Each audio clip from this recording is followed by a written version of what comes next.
Jarvis, I know you had a little social media dialogue with Dez. Has it gone beyond that? Have you guys talked at all about him coming here? Uh, Man, I mean, not really. We're just trying to figure out, if he wants to be here, then obviously, we're open arms and we'd love to have him. He'll be a great addition to our team and to our offense for sure. But right now, all we can do is focus on what we have. How well do you know? Do you know? Yeah, I know this. Yeah, I know this. Yeah. What would he bring? What'd you say? What would he bring to this locker room, to your position group? Attitude. Obviously effort. I mean, you look at the plays that he's making.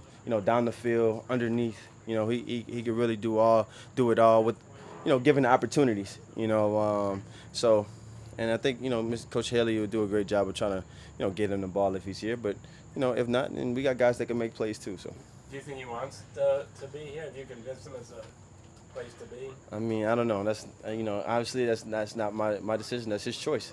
But if it's here, wherever it is, I support him as a friend as well. So wherever he goes, I'm happy for him. Could he play second fiddle, third fiddle without a problem, like not being the main guy as he was with Dallas?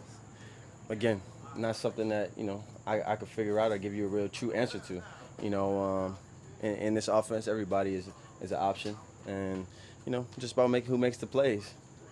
Is this a good place for a receiver to be or to come to in terms of Henry and things that Todd Haley puts in for you in the offense? Is this a good receiver-friendly situation? I think so. Just looking at Todd's history, his background of especially what he did in Arizona with Breston, Larry, and Anquan. With those three guys. I think it's an opportunity for us all to get better. If we add a guy to the room, awesome. If not, then we still got to keep it moving. So we'll see how it goes. When Corey was here, you mentioned how you tried to kind of take him under your wing a little bit. Obviously, he's not here anymore, but with what Antonio's gone through in the last week or so, and Hugh saying that I wanted him to play almost all the games to send him a little bit of a message. What have you said to Antonio, and have you maybe tried to kind of do that with him since everything that's happened? Well, we just got to be smart, as for us, everything that, one guy does, it reflects on the unit, it reflects on the team, it reflects on the organization. So we just got to be smart. And that's honestly was my only advice, just being smart, taking care of yourself and understanding that what you do affects, yourself, your family, but it also affects this organization. Jarvis, can you talk about your impassioned speech that you gave that we all saw on Hard Knocks, and what was your inspiration for doing that? Honestly, my inspiration was just that, if you're not hurt and you could practice. Nobody gets better on the sideline. The team doesn't get better that way, and you put stress on other guys, and that was really my biggest thing, just if you could practice. Was it directed toward anyone specifically? It was directed toward the whole team, I know I said it in the receiver room, but it was directed to the whole team. I think it's going to allow us to create a mindset and a culture. If we're going to change the culture, that's what it got to begin with. We can't be, having favors or taking days off and stuff like that. We got to practice and put in the work to be great. What about the fact that Hugh Jackson is trying to do give the veterans days off so that, to keep you guys fresh and healthy to get to the season? Which I totally understand. I totally understand.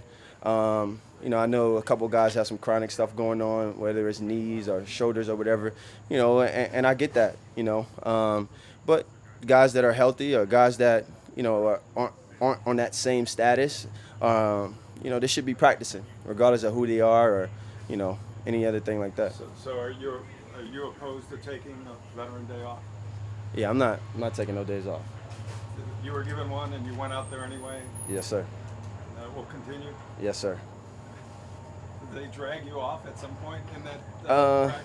It was actually the second scrimmage that we had that, and I scored the first series and then they set me down for the rest of the practice. But I'd rather it be that way where I can still get my work in, still approach the day like I was practicing, and I didn't know about it. They just kind of came to me. It was like, took my helmet. Hey, Jarvis, what do you think of the fact that Tyrod Taylor in the first game, perfect, 5 for 5, perfect quarterback rating, and yet the national discussion is about Baker Mayfield. How's he handling that, and what's your view of this whole situation with Baker and Tyrod on the outside? Well, I mean, it's not a situation for us. You know, we understand going into, every game and going into the season that Tyrod is the starting quarterback. You know, that's not an argument that we're having inside of this building. That's not something that, we disagree with. Both talented guys, both guys that can make plays, but, no offense, you guys, make those arguments and come up with those opinions. For us, we trust our guys. Hey Jarvis, yesterday Coach Zampese was saying to him Tyrod is just starting to tap into his potential. You've gotten to know him a little bit. Do you feel like he's a guy who's just starting to hit his stride? Only a couple years now as a starter. Yeah, and especially just having the guys around him that we have around him now, to be able to make those type of plays. Hig made caught a couple fades on third down, and Joku, on a touchdown, on the big touchdown. When we went no huddle there on our second series, and he's comfortable back there. If you look on the first play on the pass that I caught down the sideline, he got hit in the face. And he's still, it's a trust thing, and I think that he's feeling comfortable back there, and it's allowing us to make plays for him. What do you think about the development of the guys, the younger guys on this team, Callaway, Higgins, C.J. Board, all those guys? It's good to see Callaway touch the end zone. It was good to see him out in space, and he played pretty much the whole game, so he was a bit tired, but he did what he had to do. And for us, the other guys, man, they make improvements every day. We come out here and we challenge each other, and as a team and as a group, as a position group itself, and it's paying off for guys. One of the things that What about the fact that, and I kind of asked this before, but I just want to follow up on it real quick. Your speech got, a lot of run, and I totally 100% understand where you're coming from. But it also sort of contradicts what Hugh is trying to do in terms of, okay, let's take you or somebody else and just sit you down for a day. So the fact that it kind of goes against what your head coach wants for this football team, how does that jive? I mean, how do you reconcile that between you and him? What do you mean, like the difference between it? Yeah, I mean, you guys are you're seeing this a little differently. He's using an analytics approach where, zebra and science and all that kind of stuff. And that science tells him that if he gives you guys an occasional day off, you'll make it to the season healthy. But what you're saying is, and you're a 3-time Pro Bowler, so you know what you're talking about, that you think everybody should practice every day. So how do you and Hugh reconcile the fact that you guys kind of have a difference of opinion on this? I would say it's a difference of opinion. I think it's just, a mindset for the guy, for the player, because, there may be instances where, a guy doesn't need a day off, but he gets a day off. Now, does he take it? And that's where, just talking in the receiver room, again, what I say, I was kind of talking to the whole team, but in a sense, it was just that, if you can go, if you can't go, but if you can go, then go. That's all I was saying. So your point is, it should be their choice. They should turn it down. Yeah. Again, and I said it, I wouldn't call it a speech. I was just kind of, but you can't be great on the sideline. I think in all aspects of when you're tired, when you're hurting, you got to push yourself to finish. You got to push yourself. I know for me personally, to get in and out of my routes, to focus on the football that much more. That's when I find my greatness. It's not when I'm just watching or going through the motions. And you saw that Todd Haley, kind of spoke up in the staff meeting and was sort of saying the same thing that you're saying. It's a mindset. We want to try to change the culture. We want to think about every guy, and obviously we want to have every guy as well. And if somebody's going through something, then I'm sure that Joe, our trainer, and Coach Hugh, they'll get it figured out. But if it's something that we can push past and practice, then we should be doing that. That's all I'm saying. I think you played for 2 different coaches in Miami. Yes, sir. Did either of them give days off? No. Is it so? It's uncommon, or is it becoming more? I don't say it's uncommon. I just say I think that there's ways of being smart with your players and with your guys. And in some situations, some guys do need a day off. Some guys do need a day to get their legs back. But also, it's training camp. It's a grind. We all understand it's a grind. You know, and if you can practice, practice. Have you made your case to Hugh about that? I mean, have you gone to him and said, hey, you know, we need the practice to be great? Have you done that? I know Hugh understands that, you know. But again, you know, as a coach, you know, he has a bigger vision and he has a bigger plate, you know. So he has to, you know, treat every guy the same but differently in some aspects. And you know, if guys need breaks, then they get them. But again, I think it comes down to the player as a player and loving what you do and nurturing your craft to say, I'm good, but thank you, coach, I'm good, you know.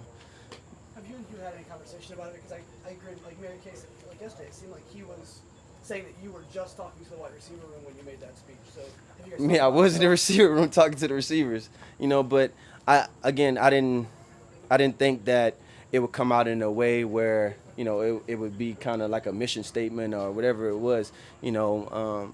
But truthfully, I do believe and I hope that it becomes the mindset of this team, and in trying to change the culture that, you know, this is what Cleveland Brown organization is about. You know, it's about the mindset of toughness and the attitude that we want to be great. How about a Josh Gordon update? What do you know? What do you hear? Don't know nothing, but we'll take him back at any time. Just to clarify this really quick. Yeah. So you think that even though you and Hugh are coming at this from two different sort of points of view, that you guys can both be on the same page about this? Absolutely. And Absolutely. this can be cool. Absolutely. Absolutely. At the end of the day, we're all in this together. We all want to win, you know. And again, he's a bigger plate than I have, you know, and he has to make a lot more decisions, tough decisions. But again, I think it comes down to the players deciding. One of the things I noticed in the show, they showed a scene where you're on the half ball or whatever, and you're balancing and whatnot. Kind of reminded me of some of the workouts I've seen LeBron does from that standpoint. I guess. So, what was the inspiration from that, and what other maybe little things do you do that we don't see that behind the scenes to give yourself that type of agility? And Right. It's all for durability? performance. It's like you're saying, you know, it's all for performance, you know, making sure everything's turned on, activated, you know, that when I come out here, you know, I mean, every time you take the field, you're at risk of an injury, you know, but especially in training camp, soft tissue injuries happen all the time. So, you know, making sure those things are working, making sure you're properly stretched, all your muscles are turned on, you know, those are really the things that you saw me doing, making sure everything was working, and I come out here and, you know, be me. You have a Versa climber? I'm getting one for the house. They have one in here, but I love the Versa climber, so I'm getting one for the house for sure. Did you Last pattern one. some of your training methods after anybody great, like Jerry Rice or anybody like that just always went over the top? You know what? Every guy's a little bit different. You know, if there are little things that I can steal here and there, but at the same time, a lot of the techniques and the drills or the exercises that guys do are pretty similar. You know, whether it's turning your glutes on or stretching your hamstrings or, you know, ankle mobility stuff. You know, it's all pretty similar, just, you know, different variations.